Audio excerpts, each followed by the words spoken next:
So many points you have made there.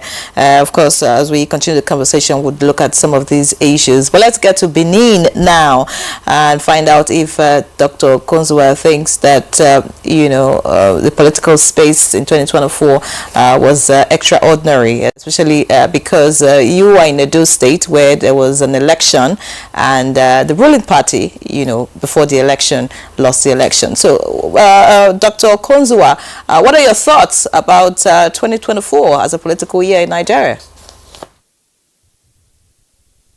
Well, I couldn't agree more with our compatriots who have commented on these issues so far from the economic, social, and political perspectives. But talking about Edo, one can easily say there was a lot of apprehension before the election, and the apprehension ultimately was dispersed, because we have always felt Edo is an enlightened state. No matter the fears people have about us, Edo will continuously be a kind of good laboratory for the other parts of the country to learn from. The elections did hold. Of course, there were controversies that the electoral umpire was tilted to one side or the other. The issues before the court now, and the government is in place. Let's see how things will roll forward. And our neighboring state too also held his own election.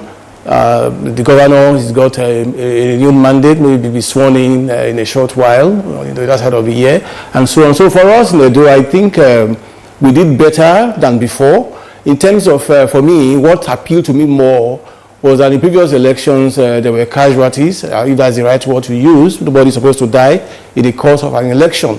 But in this very last one, there was zero mortality, which was, I think, kind of advanced. Apart from all other things people complained about, the fact that nobody died this one, I think it's a good thing to talk about, and it's a thing for other people to emulate, that elections should not be reduced to a kind of war. Just go and select who your leader should be. So that sort of extent, I think it was a good outing for us in Edo.